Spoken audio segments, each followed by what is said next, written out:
Hello Hearties, it's Catherine here of Selling from the Heart, and today I want to talk to you about the vulnerability of sales. You see, there's so much that we do in our businesses that makes us feel vulnerable. Take marketing for example. If you want to attract new clients, it means that you've got to put yourself out there, you've got to become more visible, you've got to get known by people, and of course, as soon as we set out to get ourselves noticed, yes, of course, we want the clients to notice us and be attracted towards us. But as soon as we get ourselves noticed and we put ourselves out there, we're opening ourselves up for criticism, for people disagreeing with us, for being rejected, and we might, and even to have people directly attack us. It's said sometimes by marketers that if you don't have any haters or trolls, people who send you nasty messages, that if you don't have any of those, that you're simply not reaching enough people.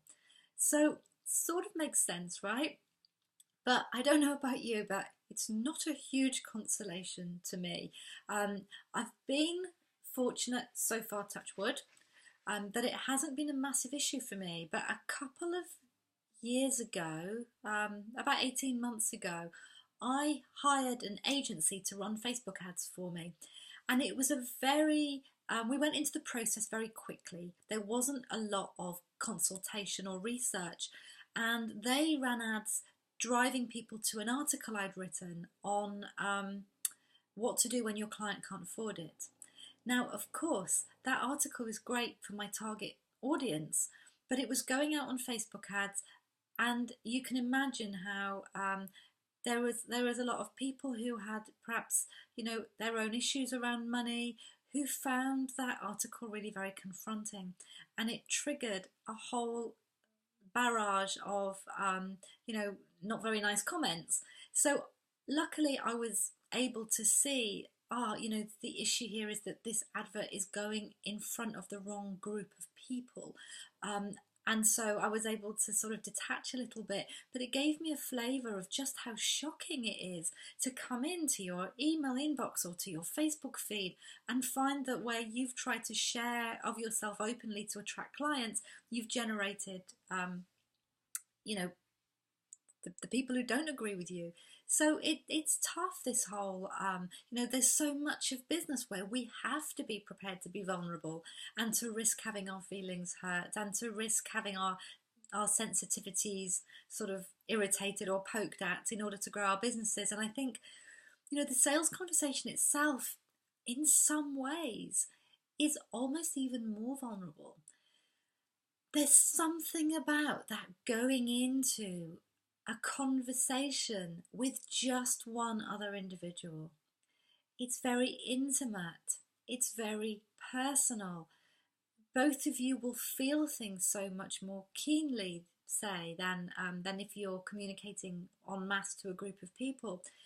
And any hurts that come from that can be felt so much more. So, you might create a video. So here I'm creating a video today. You might send it out to lots of people. So if you get some negative feedback or some criticism, the chances are it's going to come along as a small proportion alongside lots of other positive feedback, which puts it into perspective. When you're one-to-one with somebody, it's much more like there's nowhere to hide, really. And that sales conversation can feel very vulnerable for you. But also for the clients as well. But I'll talk about the client's vulnerability separately in other videos and in other articles. But today I want to talk about the vulnerability that you feel in these sales conversations. What if I accidentally say the wrong thing and I end up offending them? What if I come across as salesy or pushy? What if they say no? What if they don't like me? I'm going to have to deal with the rejection, and also there might be a lot riding on it as well. If you haven't got all the clients you need, and you don't have a steady flow of clients who are interested in finding out more about working with you, You might have a lot riding on a particular client call on a particular day as well, because it might be, that might make the difference for you between having an easy financial month or a very difficult financial month. There's so many different pieces and strands that are going on there. And so it's not surprising, really. And then, of course, there's the criticism coming from externally. But all of this stuff that we do in business, when we step up to market ourselves, to have these sales conversations, to put ourselves in sales situations, we're also causing ourselves to turn up on the dial on our own internal self-criticism. Those little voices that say, who are you to do a Facebook Live? Why would anybody be interested in hearing from you? I can't accept that speaking engagement because I need to lose a couple of stone before I do. Hyper focusing on maybe your appearance or whether you're saying the right thing. And, never mind the fear of criticism from the outside world. We really know how to pile it on ourselves, don't we? And so, and I can really relate to that. So here I am doing a video, and I've been to get my hair styled. Well, I've been to the hairdresser to have him make me look tidy before doing it. And I could have just turned up here with my hair the way it was when I woke up this morning.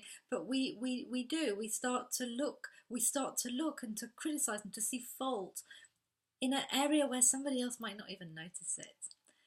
And so what we do when it comes to the sales conversation is, because of this vulnerability, our subconscious is so clever at protecting us that it will start to sabotage us. And the way it does this is, it'll be you met the person networking and you lost their business card. This has happened to me. I get home and scrabbling around, I've got I know for sure I put it in my bag, but somehow it's hopped out before I've got home. So you might lose somebody's business card. You might just forget to follow up with a really important potential client. You might find all sorts of really important things to do. One of my habits is this compulsion to have a clear inbox before I do something that feels like quite a big job that needs a bit of courage. So I found my own strategy for that now. I have a separate inbox. I have a separate folder in my inbox called To Deal With, and I just move everything into it so that my inbox looks like it's got no unread emails in. So we also make up stories. You might tell yourself, oh, they're probably too busy, or oh, she was probably just being polite and she's not really interested. So we find all these ways to sabotage ourselves, and so we're protecting ourselves, but at the same time it's hurting us in the long run, because if you're not getting the clients you need, you're not making the difference. Maybe if your business isn't working in the way that it needs to be working. But not only that, you're hurting the clients too, because they're not getting the help from you that they need. And there is this thing about if you haven't got all the clients that you need, it's not comfortable, is it? But it can be familiar. This is what you'd call, I don't know, the right word would be the uncomfort zone or the discomfort zone. That zone that's not comfortable, but it's familiar, and so therefore your discomfort is sort of comfortable, and that in some way it can be easier to be comfortable not reaching out and taking these steps to sort of stand up and invite somebody to a sales conversation, or stand up to invite them to actually make a decision to buy from you. It can be easier to stay where you are, where it's familiar. So you also might sabotage yourself in the sales conversation itself. So I've talked about sabotaging getting into the sales conversation, but you can also sabotage inside the sales conversation. And this can be things like, being actually turning up for the sales conversation, but because of the fear of rejection, the fear of getting it wrong, the fear of potentially not making the right impression or upsetting the client, that you can sabotage yourself by not fully, I guess the phrase might be, by not fully leaning in to that conversation. So you might turn up for the conversation, and instead of following a structure and guiding it, you let it wander all over the place because it feels more comfortable to have a really nice chat. Or because you might sabotage yourself by allowing the client to lead, because that also feels more comfortable and less vulnerable than being the one who sets the agenda and takes the lead. You might sabotage yourself by not clearly articulating and communicating how you can help. You might sabotage by avoiding saying the price. You might sabotage yourself by not directly asking the client to go ahead and work with you because then they might say no. You might sabotage yourself by actually saying to the client, do you know, why don't you go away and think about it and get back to me? Because that's more comfortable for you to do that. So there's all these ways that we protect ourselves and we keep ourselves safe. But you know, what I want to say to you today is that it's absolutely possible for you to be vulnerable and feel vulnerable in your business and about business activities like attracting clients and having sales conversations, yet at the same time be strong. Yeah, we can be vulnerable and strong at the same time. So, you know, here's what I'd suggest for you to do when you're next having a sales conversation is to begin with, if you find that this level of sort of vulnerability and fear of rejection, fear of criticism, fear of getting it wrong, if you notice that that's an issue and it's holding you back, start by being gentle with yourself. Like, there is nothing wrong with being vulnerable in business. For many of us, it's that vulnerability and that sensitivity that makes us so good at the work we do with our clients. And so instead of beating ourselves up for the thing that is actually one of our gifts, far better to just be gentle with yourself and say, okay, I'm feeling a little bit wobbly and vulnerable and I'm a little bit scared of doing this today. And be gentle and find strategies that work for you. So for me, I like to have a nice cup of tea and sit quietly and maybe even journal. And I journal to source, God, universe. Whatever it is for you that's going to help you to feel that you're nurturing and caring for yourself at the center of your business. Then, you know, so don't fight it, recognize it. Then I would say, learn a structure. Because if you can learn a structure to guide your sales conversations, it's going to give you a level of confidence that's going to help sort of carry you through, particularly some of the more awkward moments and awkward transitions in a conversation like that. And if you want to get started, if you go to sellingfromtheheart.com, you'll find a link there for a free training where I teach you my 7 steps to yes process for authentic sales conversations. So that will be a great place for you to get started. Be courageous. You know, like I said, you can be vulnerable and you can be courageous at the same time. So decide that you're going to be brave and that you're going to go and you're going to reach out to these clients. The fourth thing I would suggest you do is to really connect in with why it is you do the work you do in the first place. So if you have somebody to follow up with, to book a sales conversation with, or a sales conversation booked in your diary, but you know that you're leaning towards self-sabotage or avoidance, just start to connect in. Now, you might not know that individual very well until you've spoken to them in more detail, but just imagine, to begin with, imagine what problem or issue or challenge they might be going through that's caused them to reach out to speak with you in the first place or agree to have that conversation.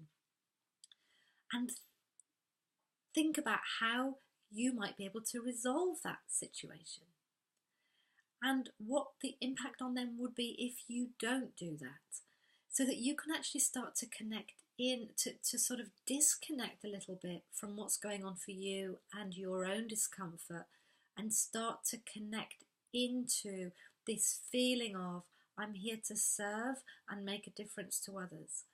And so if I go and have this conversation, it's going to help me identify how I can help, and therefore I can step forward and I can be of service, I can help.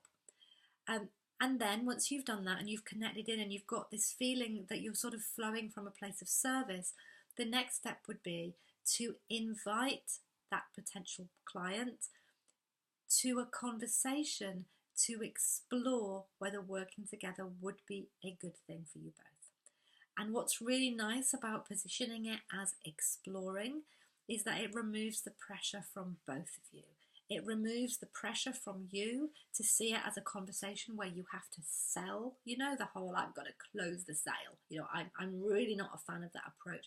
I really prefer you to come from a place of service, putting what's best for the client first, connecting into them, but guiding them through a structured sales conversation so that if working together is right for them, that's clear to both of you, and it's much easier then for you to guide them in a very supportive way towards a decision to say yes to working with you.